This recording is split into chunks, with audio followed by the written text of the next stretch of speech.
Hi, everybody. I'm Jordan Ostroff with LegalEase Marketing, and this is Exhibit A Attorneys, where we interview attorneys and other experts across the country to talk about what it truly takes to be the Exhibit A of a successful attorney. Joining me today is Aaron Thomas. For those of you that don't know him, he's a 2002 graduate from a little law school called Harvard. I don't know if you've heard of it, and a 1998 graduate of Emory. Since 2004, he's been known as a skilled litigator, winning dozens of jury trials and bench trials in several metro Atlanta counties. But better than all that courtroom success, his proudest achievement is providing quality, empathetic services to his clients who are often going through the toughest periods of their lives. I know that really sits with all of us.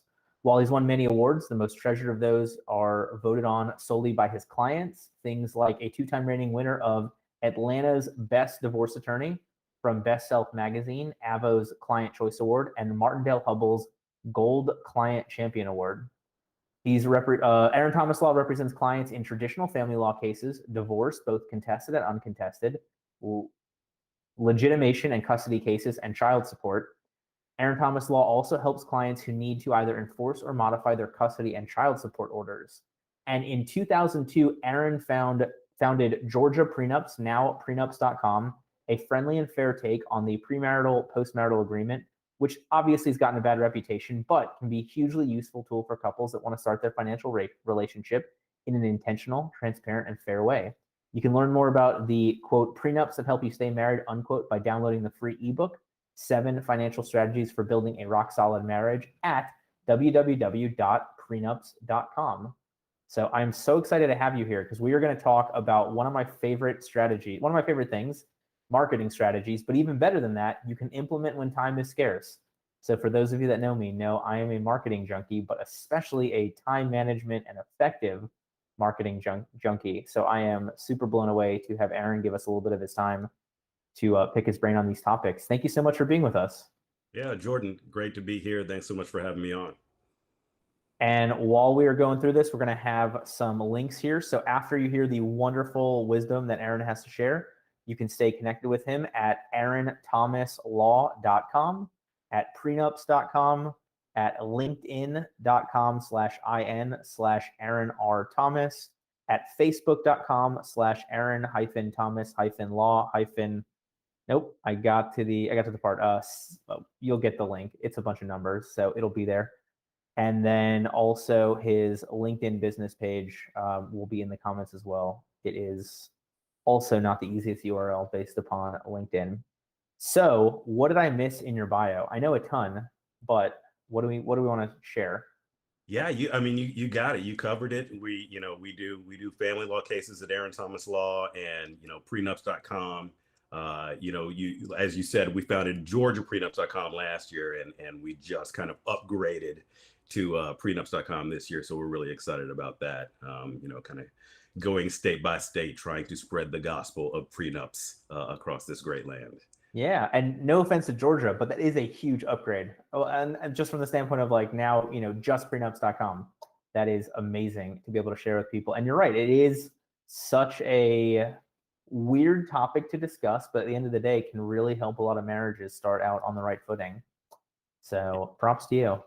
Yeah, thanks. Yeah, we're really proud of this big move, and hopefully we can help some people outside of the state of Georgia as well as what we've been doing in Georgia. So yeah, thanks for letting me talk about that. Of course. So we'll make sure that we give you another chance to share that again at the end. We've got the links in here, and obviously, look, guys, it's prenups.com. So thankfully, it's not that hard to remember. After you're done hearing the wonderful stuff that Aaron has to share on the time-effective marketing strategies we're going to talk about today, you can listen to our previous episode. That was The Secrets to Balancing Management and Leadership with Megan Robinson. That aired on Monday. We'll have the link in here as well for you to go back and listen to that afterwards. And during this, in the middle of this episode, we are going to take a 3-minute pause to go through the stuff that we talked about with Sharon V last week. Breezy, I hope you have those questions pulled up. If not, if you can grab them while I'm chatting with Aaron for the next 20 minutes or so, that would be wonderful. So for everybody who followed along with that for last Thursday, we were supposed to follow up in a week, which would be today, and we will do that. But enough about that. I want to talk about marketing strategies you can implement when time is scarce. But first, Aaron, tell me a little bit more about your story, because I know, we talked briefly, you submitted in the stuff, you brought on an in-house marketing team like ASAP.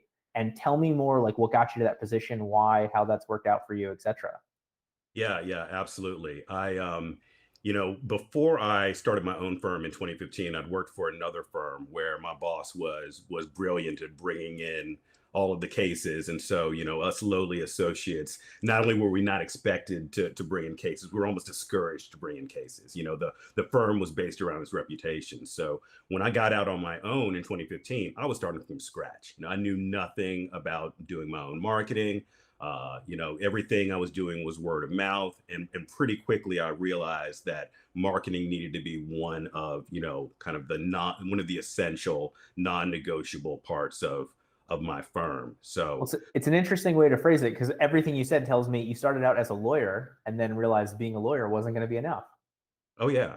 Oh yeah. And I think I kind of started off with where a lot of attorneys are, where, I kind of thought my reputation should be enough. If I just do good work, the people out there will find me. And that's great in theory until you open up your doors and wait for the phone to ring. And then you realize, okay, I need to be able to shoot my own horn. I need to be able to explain to people why they should hire me and make sure they even know that I exist. Right. Well, and you're in Metro Atlanta. I got Morgan and Morgan's main office, 200 feet from me. So it's an amazing thing to be a super great attorney in a smaller area, but I'm sure you're in the same boat where there's 1,000 other people within 100 feet of you that do what you do. Obviously, not necessarily as well, but are out there, screaming their names from the tops of their respective buildings. Right, right, absolutely. And in the early days of running my law firm, I remember having a conversation with a buddy about, kind of the difference of the lawyers who were raking in the business and bringing in all the clients, and then other lawyers we knew who were great at their practice but could barely keep their doors open. And yeah, for sure, I realized that it wasn't enough to uh, just kind of do good work. That I had to have a comprehensive marketing plan. And so, like you said, in the beginning of 2019, it was just me and my paralegal at that time, and I was stuck in that cycle of that. I think a lot of lawyers are, where you run out of work and you decide I need to get out there and market, and you go and you shake hands and you go to the meet and greets and you do your newsletter that's been sitting dormant for the last 3 or 4 months, and you go do some posts on social media, and some business comes in and you get busy with the business and you stop the marketing. And I realized that I didn't want to keep going into these, up and down cycles of market, market, market, get busy, stop the marketing, and then have to go back and market, market, market. And that if I really wanted to be serious about growing my practice, I needed to get some help with the marketing. And I brought somebody on full time at the beginning of 2019 to help me make sure that, the newsletter goes out, that the social media posts go up, and everything else that's part of, your marketing plan. And so, I love what you shared there from two different standpoints. One, time is going to be scarce when you are a good lawyer. When you have done enough to keep yourself busy enough, time is going to be scarce. It's a totally different concept for those people on day one that don't have the reputation, that don't have the background that you have, that don't have, those connections, because ultimately you've got nothing but time. And really the biggest struggle I see a lot of firm owners have is not that part. It's the one, it's this boat that you and I were in, where there was enough work, and how do you find the time to make that work consistent? And then twofold, I mean, those crazy ebb and flows, how do you know if any of the marketing is successful? Because on the months where, you're not busy, you're calling people back sooner, you're doing the posts, you're on top and engaged. And the months where you are busy, you're not calling people as back quickly, you're not having the newsletter go out, you're not having the extra, lunch meeting, or being able to stay a little bit longer to, chit chat at a networking event. And then you end up having no idea what marketing is successful because you're creating 1,000 new variables on your end. Yeah, yeah, no, I mean, 100%. I mean, all good points. I mean, I think the other thing is that's helpful is understanding what is marketing. What all is included in the idea of marketing. And if you're thinking, I've got to sit down and write an entire newsletter, yeah, that's probably going to be daunting.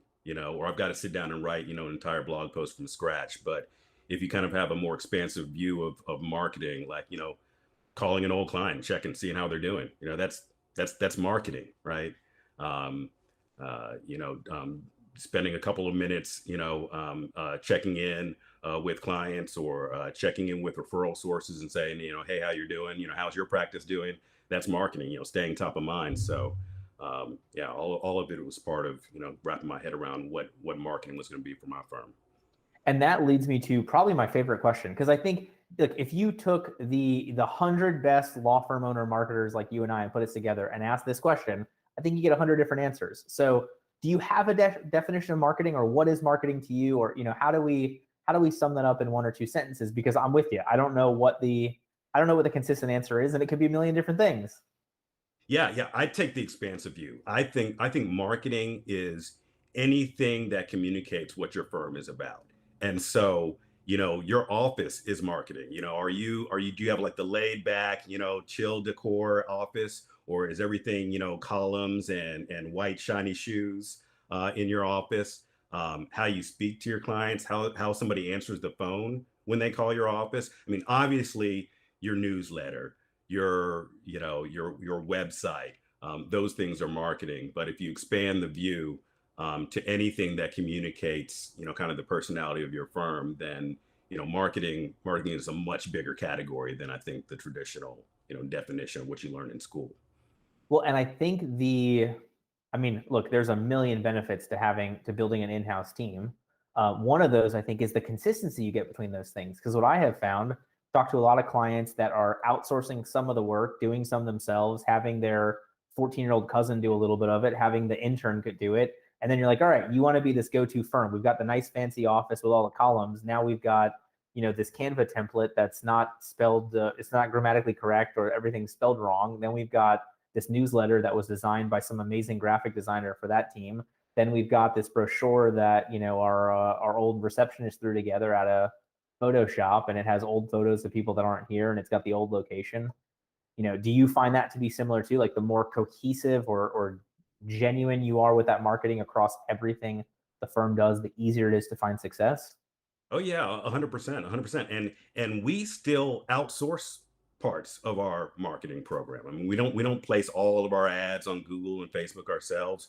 We certainly get help with the graphic design, but having a dedicated person in my office to kind of manage all of our marketing efforts, that's part of her job is making sure that everything ties together and that we do have that consistent, cohesive message. So if you go to the website, you get the same feel as if you check our newsletter, as if you go to our Facebook page, as if you go to the LinkedIn page, or if you walk into our office and look at our letterhead and our envelopes. So, yeah, I mean, it is a bigger task than I think a lot of lawyers give it credit for, and that's why I think it was worth bringing in somebody full time, even though we outsource pieces of it as well.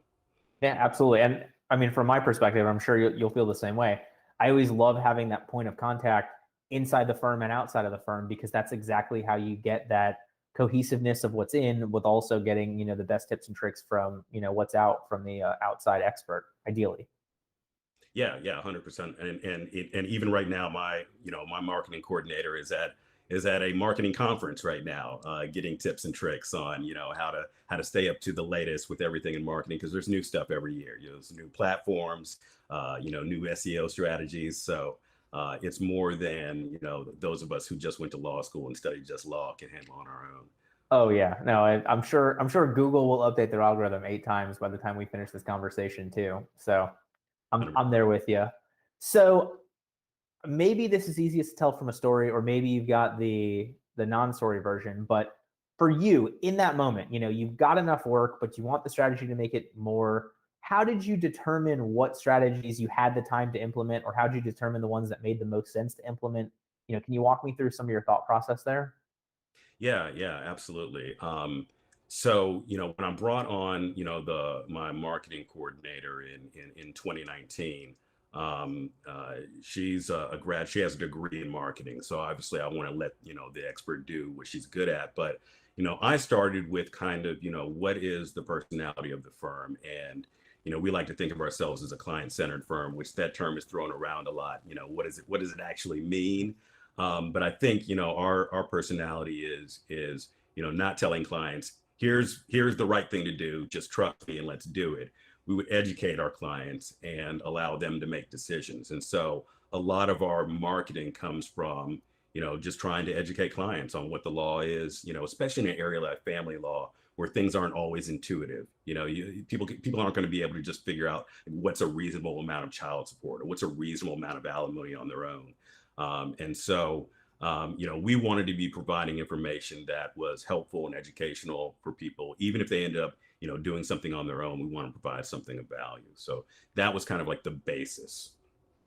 Yeah, I mean, of course, I don't know what area of law would be more emotional than family law, but that clouds the black letter law, that clouds best practices, that clouds the child support calculator, whatever it is that state by state we have access to. So that is a very important thing, and congrats to you on knowing that was what you needed to go with. So then I want to back it up for a second then. So knowing these things, walk me through the process of interviewing those marketing coordinators or of deciding to hire them. Like, what were you looking for out of them to bring them in as the beginning of your in-house team?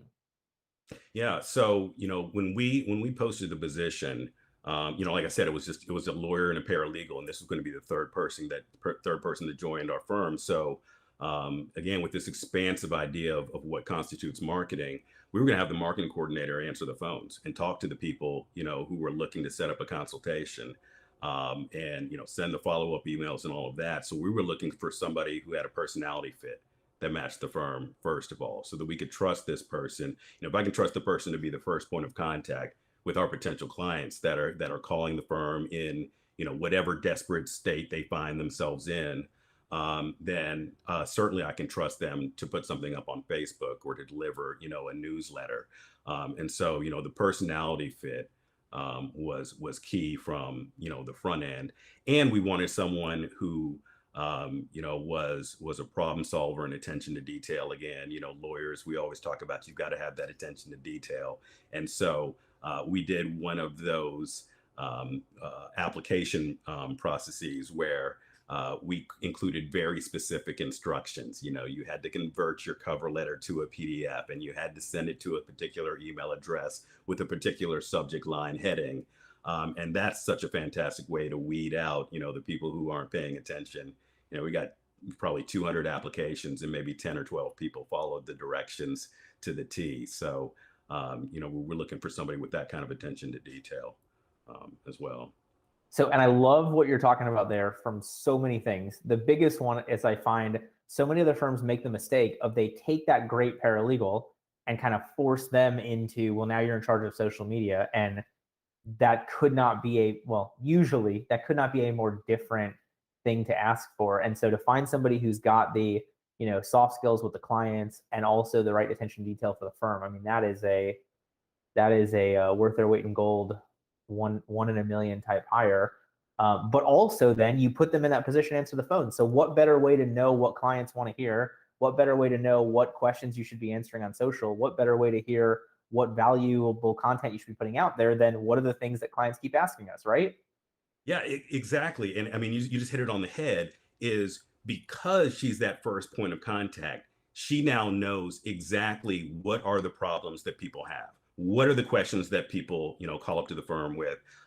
And I mean, another reason why it's great having her answer the phone instead of, me or a paralegal is she can't get roped into a 30-minute conversation where she's giving out free advice on the phone. Like, me and my paralegal, if we're answering the phone, of course we're going to start answering questions. Somebody's, desperate, and we know that we have the answer right there. But for her, it was more kind of looking at it from a detached point of view and saying, okay, a lot of people are having this question. Maybe our next video needs to be on this, or we've had 5 people, call and ask questions about, for example, what do I do with, virtual schooling, if that conflicts with like the parenting plan that we've got on paper. Okay, all right, we need to do a blog post about this, or we need to do a video on this. And she can kind of keep in touch with the questions people are having in real time.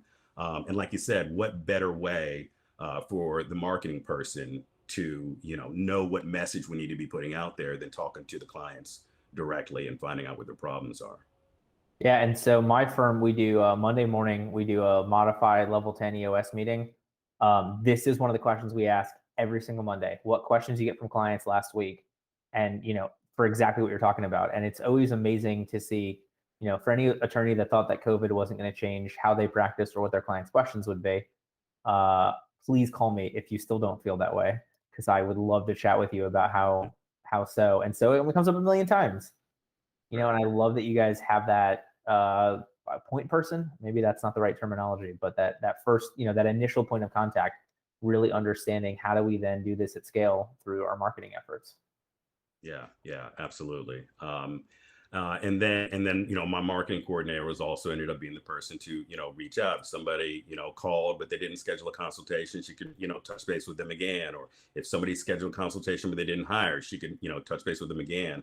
And, you'd be shocked. Well, Jordan, you wouldn't be shocked, but a lot of people would be surprised how many people, called us back and said, you know, I've heard more from you following up than I have from the attorney I hired. I'd like to let them go, and come over with your firm. So, again, that's marketing. And to me, that's part of marketing. How often are you following up with people? What's your communication strategy? Can people get in touch with you, when they have a question? So, all of those things, kind of fell into place by having a dedicated person on the phones, and doing the marketing.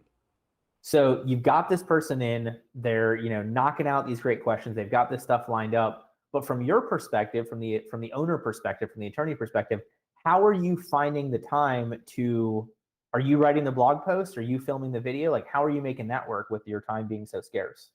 Yeah.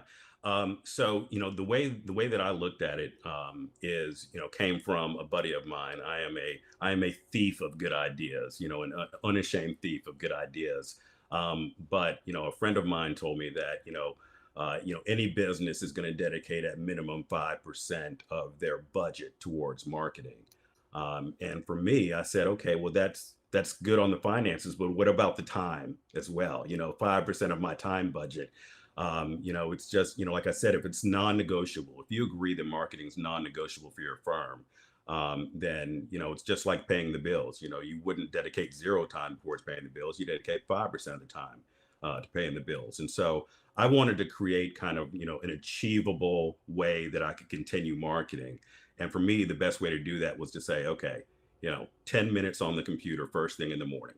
Before I check the email, don't even open up, the email account, get down and type for 10 minutes. It can be 50 words. Normally, if you start typing, more than 50 words is going to come out. And then, Well, especially for us lawyers, right? Like especially for us lawyers, it's called a brief, but it's never brief. It's the opposite of brief. And I figured if I could just, use the Jerry Seinfeld tool of, don't break the streak, do something every single day. Jerry Seinfeld, for those that aren't familiar, wrote a joke every day and put a check mark on his calendar. For me, it was writing, a little bit about my practice every single day, for as long as I could keep that streak alive. And even 5, 10 minutes, after a year and a half of doing that, I had tons of blog posts. I keep a little note app on my phone, and if I've got 5 minutes, I may be sitting with my daughter watching cartoons, and I can very quickly, bang out, 5 or 10 sentences, about a topic that later becomes a blog post or a video. But just kind of, looking at marketing as something that I do just a little tiny piece of every day, rather than, oh, I've got to overhaul the website and I need 10 new blog posts, on XYZ. So from that strategy standpoint, and from you having this in-house person, are they sending you topics every week, every month? Are they guiding, what you're writing about when you've got this time? Or is it really just kind of, they've got their side and then you've got your knowledge base and then they're bringing that together? Yeah, well, we have a regular marketing meeting that we do at minimum once a month, sometimes more often than that. And it's on the calendar, in perpetuity, so it's something that is set and is, part of our system. But also what we've found is after doing this, for a few years, you build up kind of a library. And so, I've now got, probably 100 articles, across the internet, some on my website, some on, lawyers.com or divorcenet.com and other websites, as well as, podcasts and videos. And so we're now in a position where my marketing coordinator can repurpose material, and, repackage material, take a video and turn it into a blog post, take a podcast and turn it into an audio clip. And we're able to kind of, continue sharing out information. And, the same people aren't reading the same, posts every time. So people are still getting value, every time we put up a post. Well, and somebody explained it to me this way that just has sat with me forever. They're like, are you really that vain that you think that everybody who had the potential to read this blog post read it and memorized it and still has it in their brain 3 months later, 6 months later, a year later? And it was just finally like, it just clicked for me that way, where I was like, yeah, you know what? You're right. We can reshare the same thing. Or especially, I mean, look, during COVID has been the easiest time to reuse every single thing that you've already done and talk about how to take it remotely and talk about how it gets impacted now and talk about how you do it with, the courthouse being closed or whatever it is along those lines. There's a great opportunity to refresh that information and make it helpful in a timely manner that we unfortunately still find ourselves in, 17 months later. Yeah, yeah, absolutely. I mean, and somebody new is having the problem you're talking about today, you know? I mean, if somebody's read through every single piece of information, then they're either a fan or a stalker, but or they're sold on your services. So they know that you're an expert and they're not going to begrudge you, for resharing some information. So, excellent point. Right. I can't imagine them like going to your biggest competitor and be like, listen, I have read 150 articles that Aaron Thomas Law wrote, but I'm going to hire you because I didn't read your articles. So no, I'm right there Yeah. with you. All right. We're going to take a 3-minute, not pause, because I'm going to go over it. I want to redo our thing from a week ago. So Sharon V was on talking about how you set up the life that you love. And so what she had us do is we created I have it on a very small sticky note. You definitely want a larger piece of paper. So we did 3 things across: experiences on the left, grow in the middle, and contribute on the right. And so let me get a timer pulled up. Hope that phone has a timer on it. Cool. She had us do 1 minute. We're going to do 30 seconds, so we'll be a little more cognizant of Aaron's time. The first question is, what do you want to have experienced in your life so you know that you have made it? And so just write out, brain dump it. If you did it this last week, you're doing it totally brand new again to see if your stuff matches up. So we're talking about, what do you want to have experienced in your life so that you know you have made it? I talked about things like having a happy life, being able to travel, raising a kid to be a productive member of society who's well adjusted.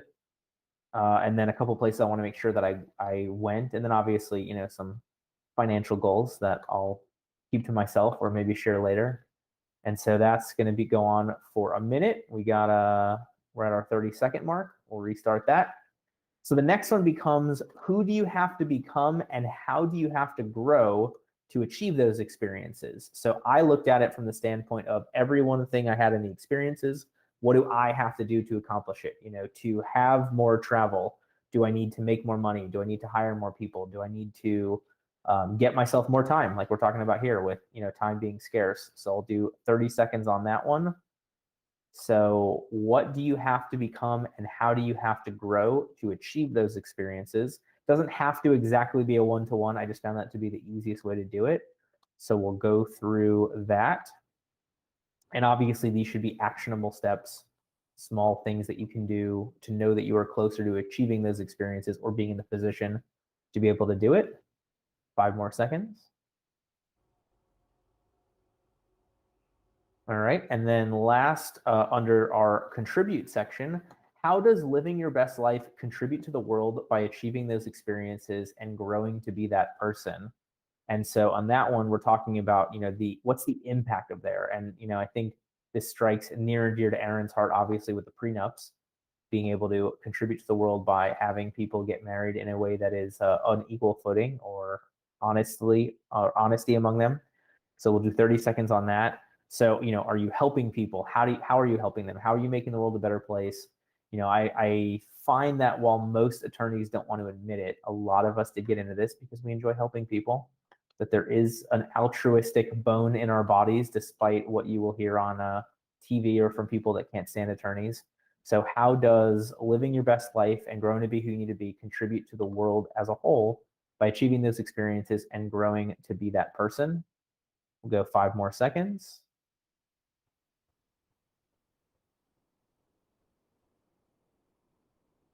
All right. And so I hope that you all found that to be helpful. I know I have really enjoyed it. 2 things will happen when you do this if you're anything like me. Either you will be relatively close to those aspirational questions, or you'll be incredibly far away. And either one will be motivating to you, hopefully. So enough of that. I want to jump back in marketing strategies you can implement when time is scarce with Aaron Thomas.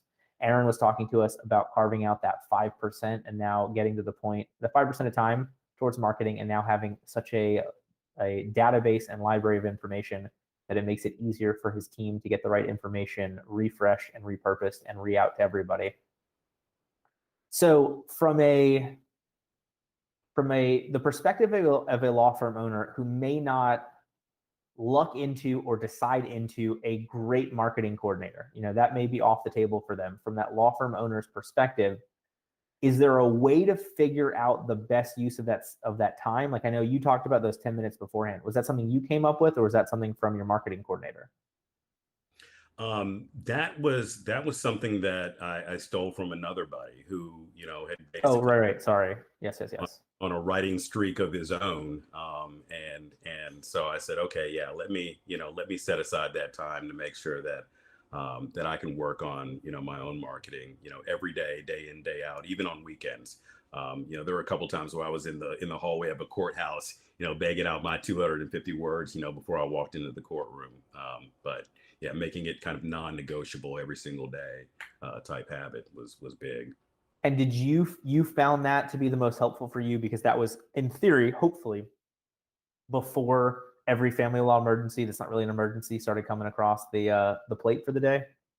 Yeah, absolutely. I mean, the other part of it, I think that was powerful for me was making sure that I did it every day. Because if I'm left to my own devices, if I say, oh, I'm going to do it, every now and then, or I'll sit down once a month and I'll knock out all the blog posts, that are going to go up for the next month, invariably there's going to be something else that takes precedence. But if I kept the time commitment on a day-to-day basis super small, 5 or 10 minutes, then it was kind of like there's no excuse for that. Even if I'm in the middle of a trial, there's going to be a break at trial. You're going to have something for lunch, and 5 minutes is so little. But when you add it up, day after day, it's a good amount of content. I mean, a Facebook post doesn't take that long. A LinkedIn post doesn't take that long, and everybody consumes this stuff in bite-sized chunks now anyway. So you don't need to write a 20-minute to read blog post for people today anyway. So yeah, that was part of it. Was there a reason that you chose that 5 to 10 minutes of writing versus 5 to 10 minutes recording yourself on your phone versus 5 to 10 minutes dictating something? Like, was there a decision making, or how did you get to that decision? The writing, really, I think I was just copying a friend of mine who was Okay. writing today, and it seemed something easy enough to do. I'd written for a couple different websites, so I was already comfortable writing. The video and the audio, I think, takes like just a little more level of confidence to get to where you're comfortable doing that. I think today, if I were to kind of implement that idea today, it might be video. Because it's pretty easy to flip on the camera, and everybody's got an HD camera on their phone, these days, and do a couple of minutes of a little piece of your business that would be educational for potential clients. Yeah, along those lines. So this is my personal opinion, I hate the video of you driving in the car, anybody driving in the car. I'm like, oh my God, you're going to get in an accident. It's going to be on video. It's going to be the worst personal injury case ever because you are so at fault while you're filming this video. Can't stand it. It just doesn't sit right with me. Totally from a lawyer perspective. But I know a lot of people that will do like dictation to themselves on audio while they're driving to work or something along those lines. Obviously, the same thing with the video. I wouldn't be typing away on your phone while you're driving. That's a whole nother distracted driver issue that we come across. But yeah, I mean, I love, just make it work. Make it something that fits your schedule. And I love how you did every day, just every day. It is not just during the week. It is not just on Tuesdays. It is every day. And, and did you hit it every day?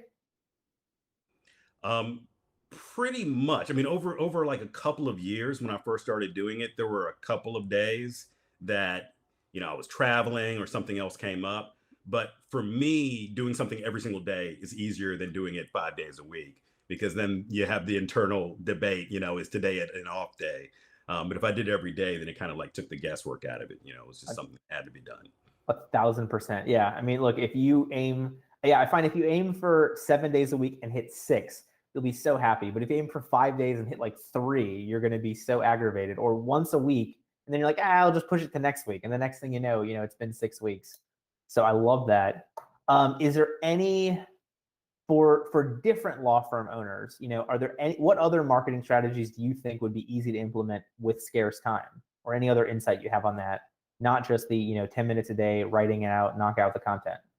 Yeah, I think another thing for me that was important to make sure that I kept generating content that I could use is something that's super difficult for most of us type A lawyers to do, which is to let go of the need to be perfect.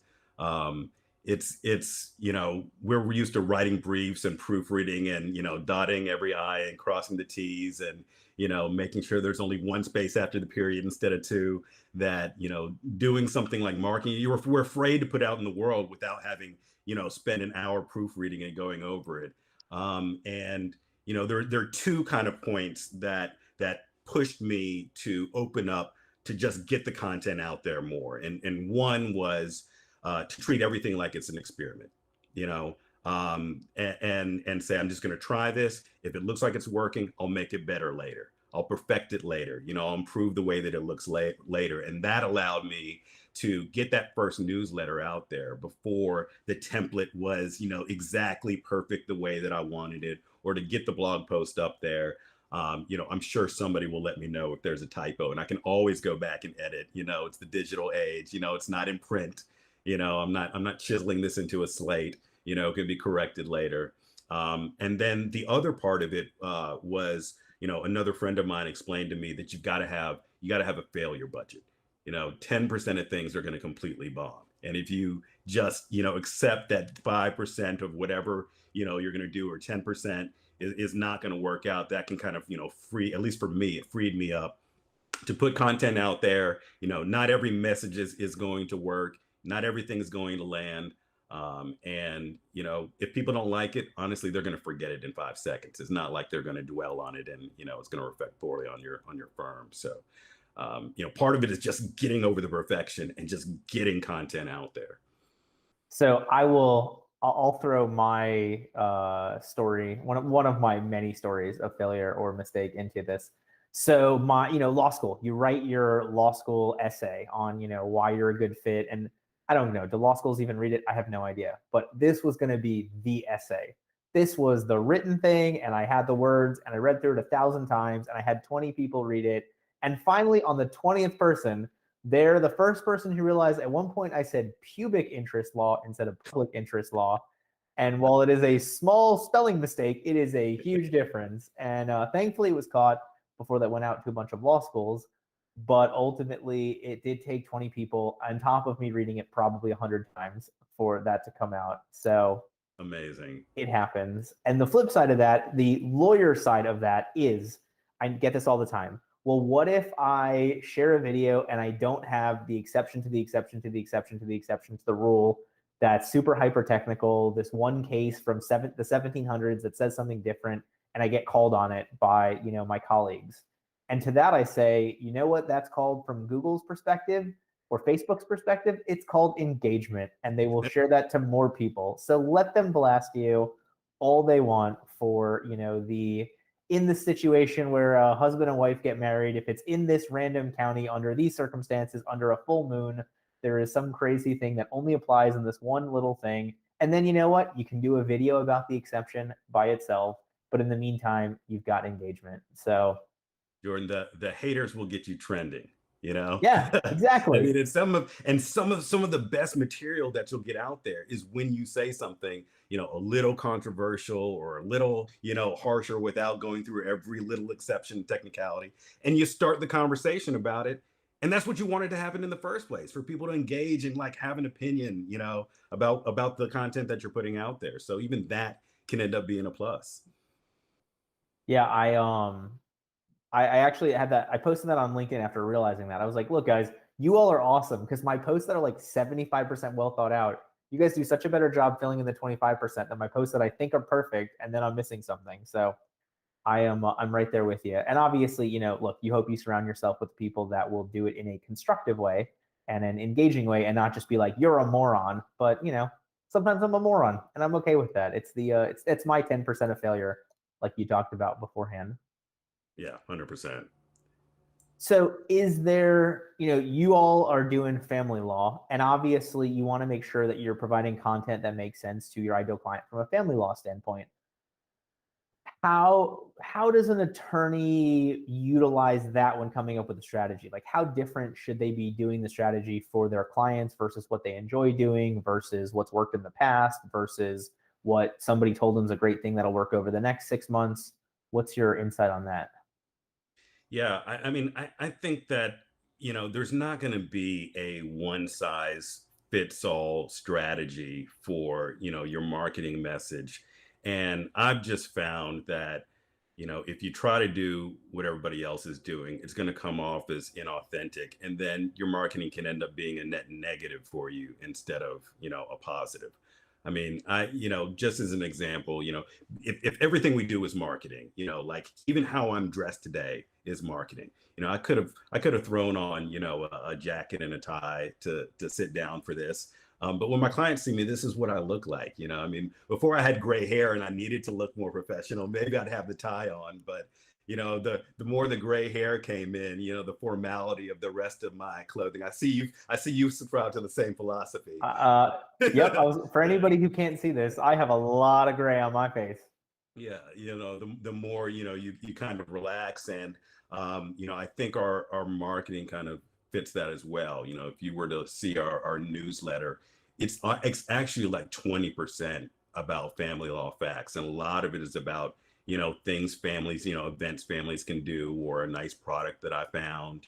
Or I might just be chatting about the weather, or the upcoming soccer season for Atlanta United, or anything like that. And I think those end up being more memorable than me kind of going through the child support guidelines every week. You had to bring soccer into it. You had to just needle our Orlando City, which I would say that we are rivals, but I don't know that we've beaten you guys yet. So maybe that's not a rivalry. Yeah, no, and that's totally true because you've made it valuable for the client. You made it valuable for the reader instead of it just being, Aaron's wonderful at this, and here's some awards, and here's the black letter law that nobody cares about. You've really incorporated that listening component, or at least that value component, to your audience. Love it.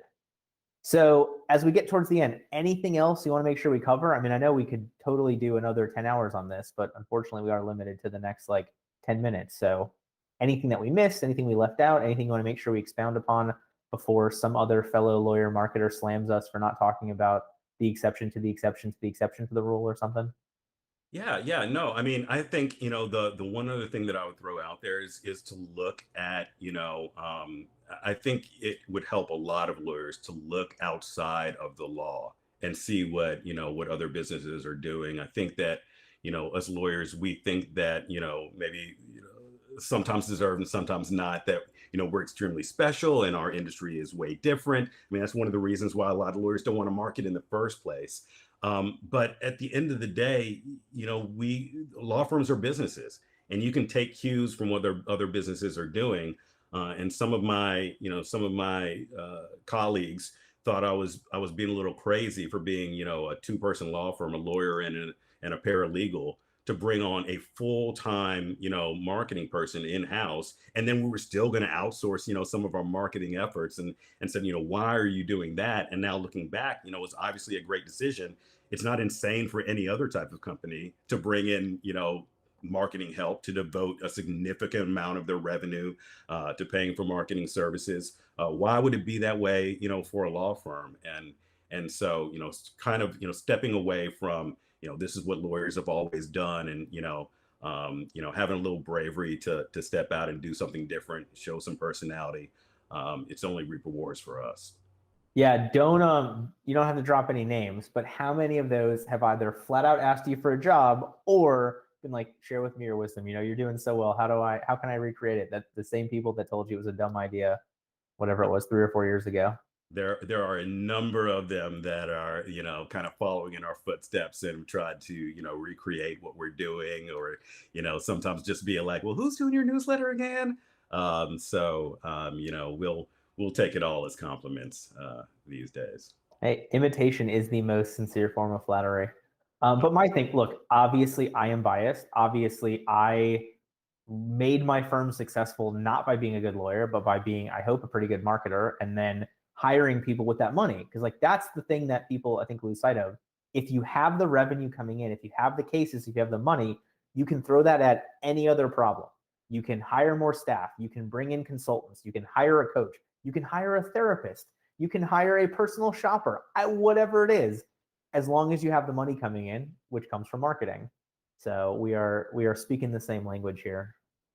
Absolutely, absolutely. Yeah, I love what you're talking about, and I love your podcast and your YouTube channel, and I really believe that it's providing a great service for us lawyers to kind of break out of the mold and try some new things and treat our firms as businesses. So appreciate what you guys are doing here.